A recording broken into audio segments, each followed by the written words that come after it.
Hello, and welcome to Gate to Wisdom.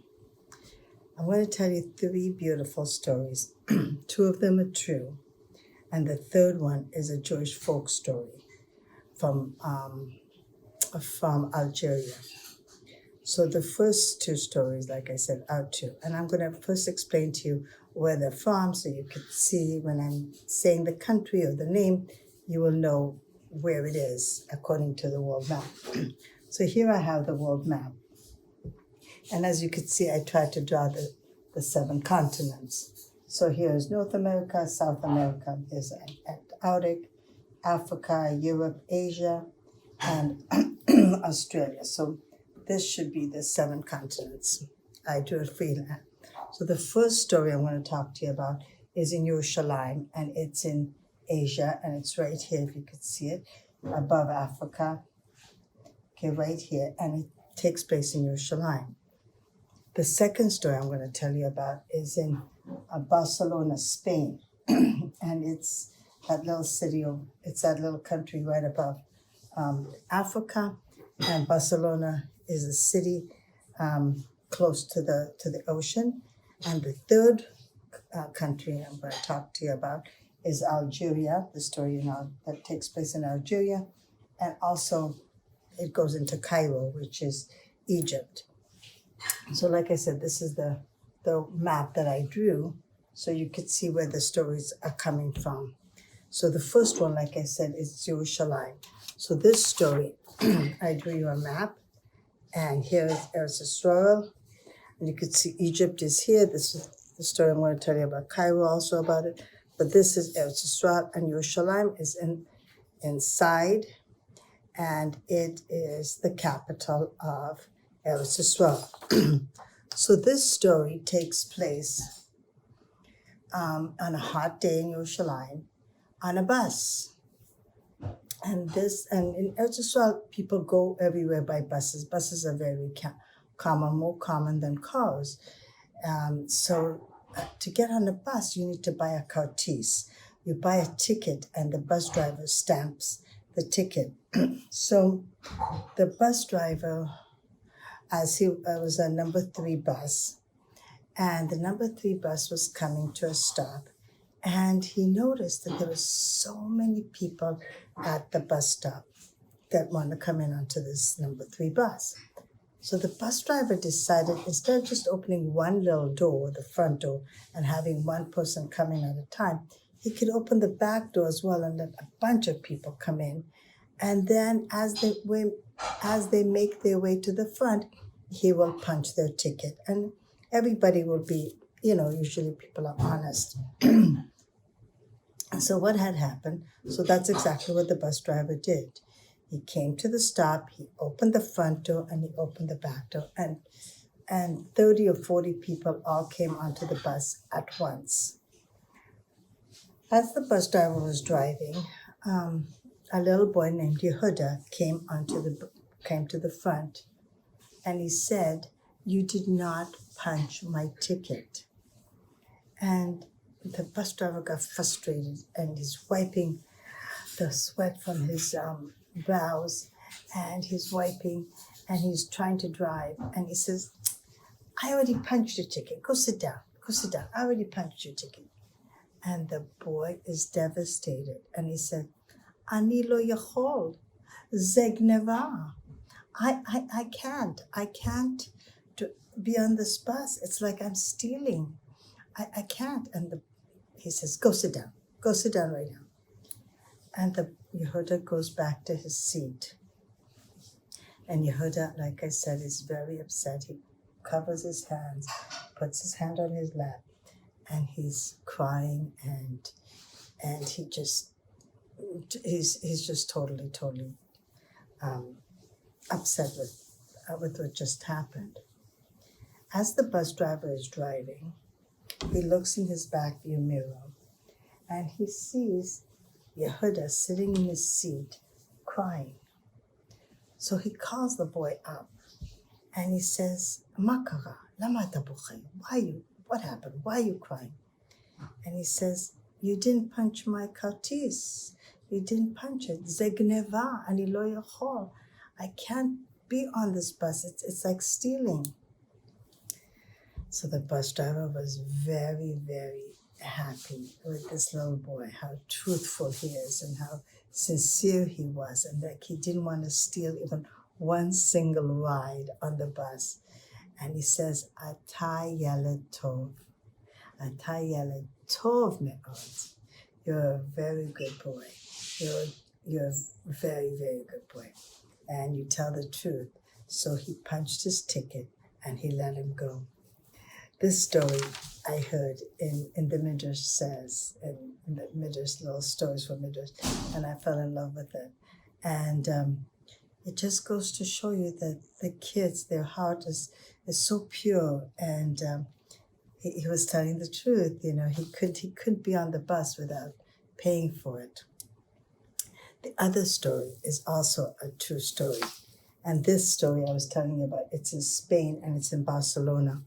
I have two maps that I got for you. So here's Spain, and Barcelona is a city right by the edge of the ocean, right by the edge of Spain there. And here is a better one. And the red is Barcelona, and this whole thing is Spain. And the next story, if you'll see, it's going to be about Algeria, is down here. This is where Africa starts, and this is Spain. Again, this is Africa up here, and Spain is right there. And we're talking about a story that happened in Barcelona, Spain. Now, this story took place 1492, when a king and a queen named Isabella and Fernandin, and Isabella and Fernandin decreed, I can't even say this, decreed that there can only be the Christian religion. Jews cannot practice any Judaism. No bris, no yarmulkes, no lulav, no esrog, no Chauffeur, no sukkahs, nothing, no Pesach, nothing. So a lot of Jews escaped and sailed away to different other lands. But some, they were called carnivores, and they hid their religion. And there was lots of spies. Your maid could be a spy. Your own family member, God forbid, could be a spy. So it was very, very dangerous to be a Jew.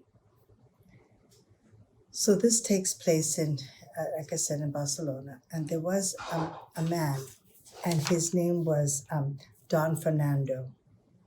And he was a famous conductor and of the Royal Orchestra for the King and Queen. And he convinced the Duke and the King and Queen to have a festival, a concert, so everybody should come together, and they should see the concert, and they should hear the different instruments.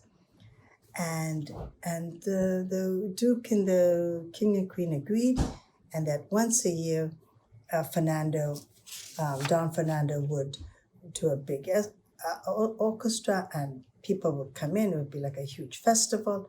Everybody would come in, and they would all dress up in beautiful gowns, and they would come and hear the beautiful orchestra of all the different instruments.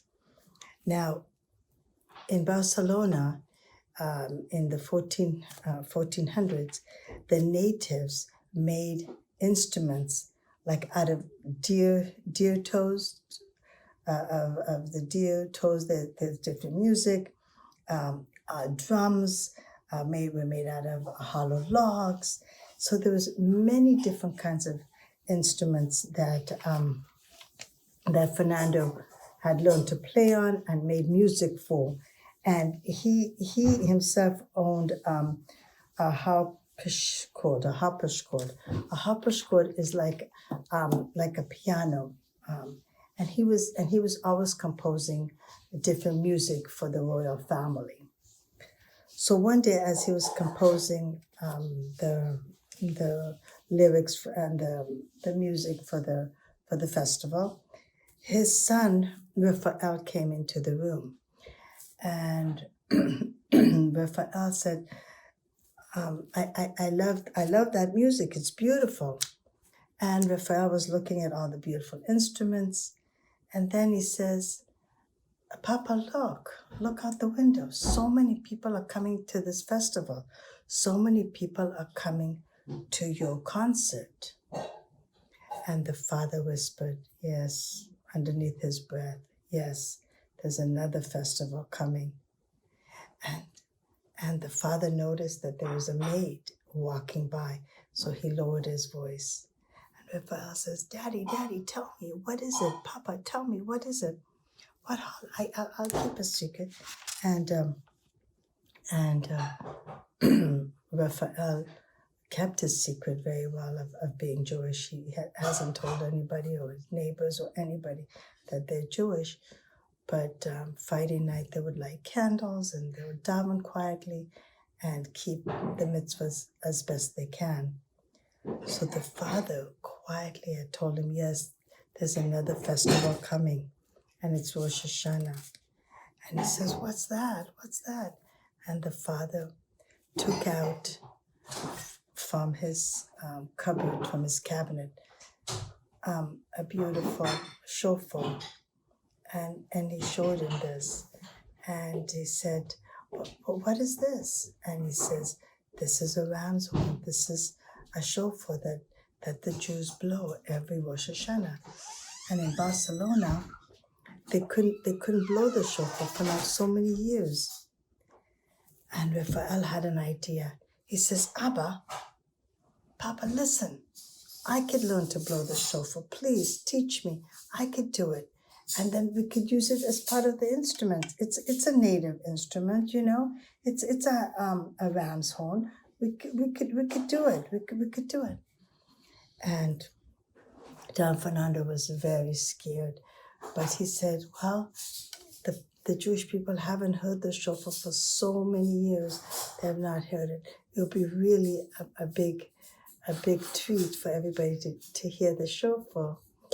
All right, maybe I will teach it to you quietly, and you could be part of my concert. So, so he decided to teach him the different ways of blowing the shofar, and he had a very good ear, and he learned Tkiya and Shvarim, and he learned Tkiya Gdola, and Raphael went to the fields, to the orchards, you know, where there was a lot of olives growing, and there was a lot of sheep, and the only ones that heard him play play the shofar, blow the shofar, were the sheep in the meadow. Nobody heard. And then finally, the day of Rosh Hashanah was coming, and word got out that the shofar is going to be blown, and it's going to be blown at the concert, the big royal concert. So that night, the Jews were very scared, but they all got dressed up, and after they finished davening or whatever, they all went to the concert. And the wife lit candles and everything, but Raphael was too nervous to eat. And the mother prepared beautiful dates and all kinds of these beautiful customs that in Spain they ate for Rosh Hashanah, but he could not eat. He was very, very nervous about blowing the shofar. So sure enough, everybody is there, and the royal family is there. The Queen Isabella and Fernandin is there, and the dukes and all the judges and everybody, and of course all the other people. And many of the Jews came only to hear the shofar. So Don Fernando started with the orchestra, and he's getting them to play and play. Then he gave the cue to Raphael to pick up the shofar, and Raphael started blowing the shofar. As he's blowing the shofar, it was magnificent. All the Jews heard the shofar for the first time after many, many years. And finally it finished, and they got a standing ovation, not only by the people, but by the king and queen. They were clapping, and they were excited that they've never heard this sound before. All these people never heard this instrument. What is this? So all of a sudden, while the excitement was going on, came the Duke, and he tapped Fernando on the shoulder. He says, "The king wants to see you, and the king wants to see that instrument, and the king wants to see your son who played the instrument." So Fernando and Raphael took the instrument, and with their heads down, they came in front of the king, and they gave the king the instrument. The king looked at this, and he said, "What is this? What is this?" And Fernando said, "It's a native instrument. It's made out of a ram's horn. It's made out of a ram's horn. I just took it and I cleaned it, and I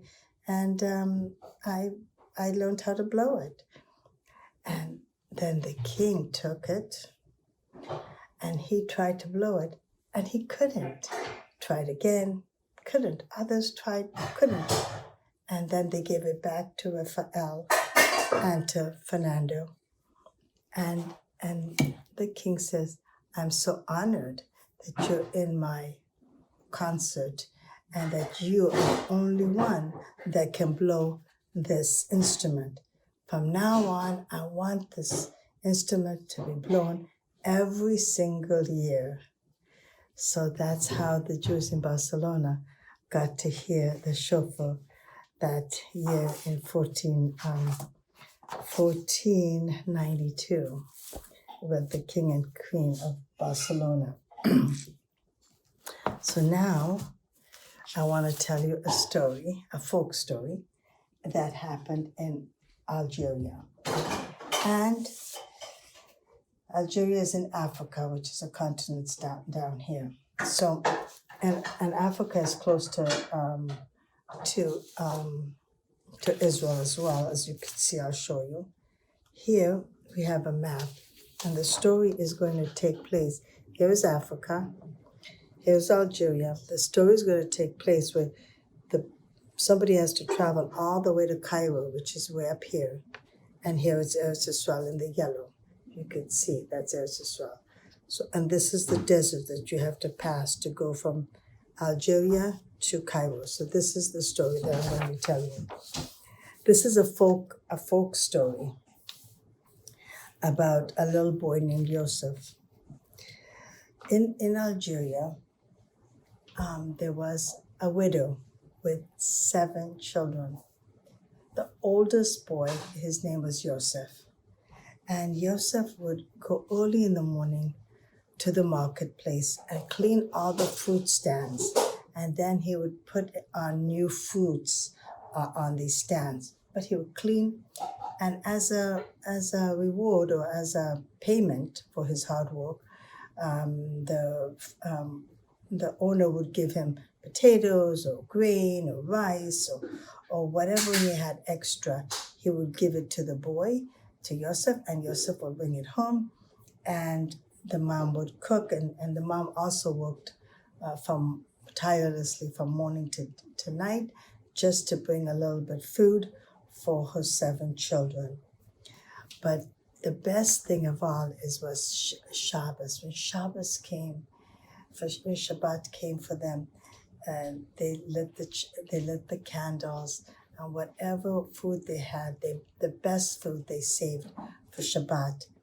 And Yosef, who was the oldest, used to hold up his Kiddush cup, and he would say the bracha, and they would sing, and they would open the door, and they would welcome the Shabbos queen, and they would say, Shabbos queen, come in and give us peace all around.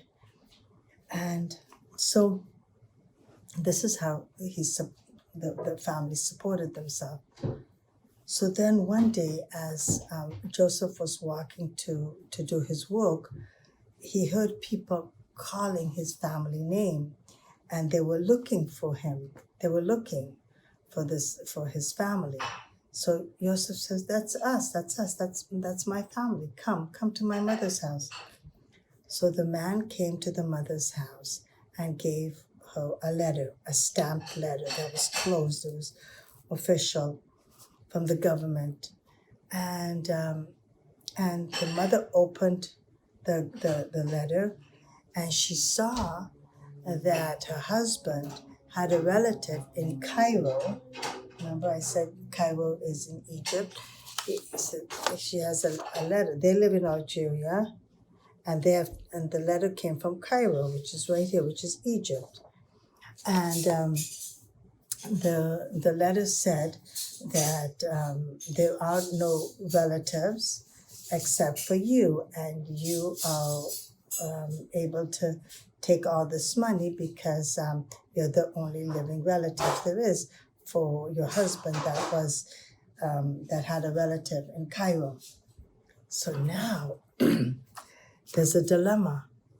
The kids were so happy because now they're going to get new clothes and they're going to get food to eat and they won't have to worry for a little bit.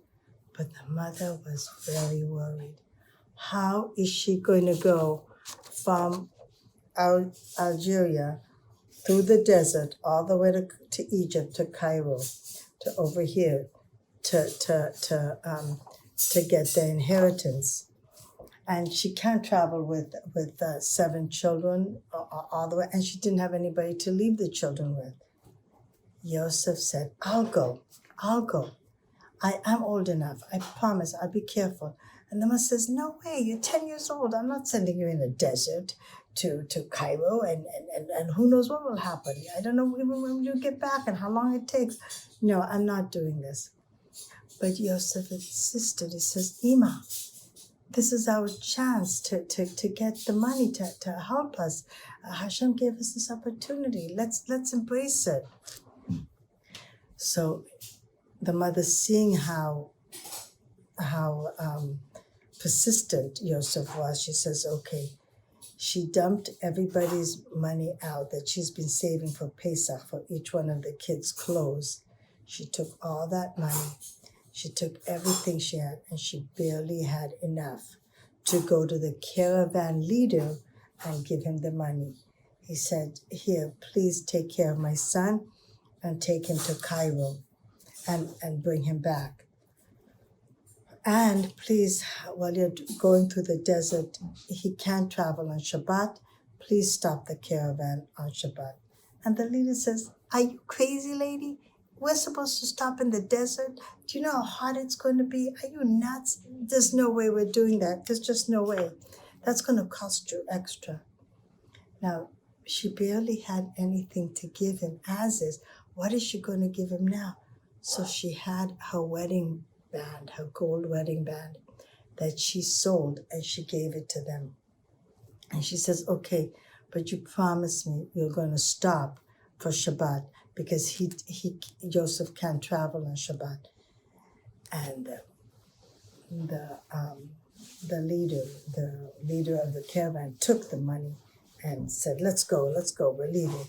So Sunday morning, they left early in the morning. And for miles and miles and miles, all Joseph could see was sand.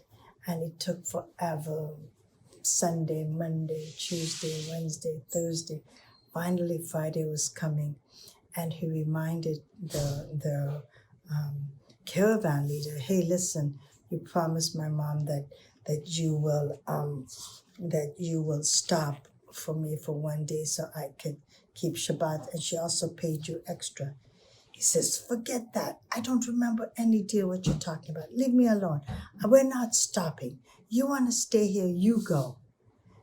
And he said, but my mother paid you extra. She sold her own wedding band. You can't do this. And they let Joseph go. Joseph got off his camel and took whatever he had and sat down, and he saw as the sun is going to set, he quickly started a fire. He had with him a Kiddush cup and the candles that his mother packed and the challah to celebrate Shabbat. But here he was all alone in this desert. As the fire started, he noticed from a distance, oh my goodness, there's a lion coming. There's a lion. There's a real lion coming at me. I can't run away. Where am I going to go? It's all desert. And he was frightened. He froze. He just closed his eyes. And all of a sudden, when he opened his eyes, there's a big, gigantic lion sitting right in front of him. And he didn't do anything. And he took out his Kiddush cup and he said the bracha, made Kiddush, and he started singing the songs of Shabbat like he usually does. And the whole Shabbos went like this, and the lion protected him. Even when he woke up in the morning, on Shabbat morning, and he prayed and did everything he needed to, the lion never moved from his spot. And then when he made Havdalah and he was ready to go, the lion brushed up against him as if telling him to get on his back. And as soon as Yosef got on his back, the lion took off like a jet plane, just kept on running and running and running. By the time he made, he ran and ran, he caught up to the caravan.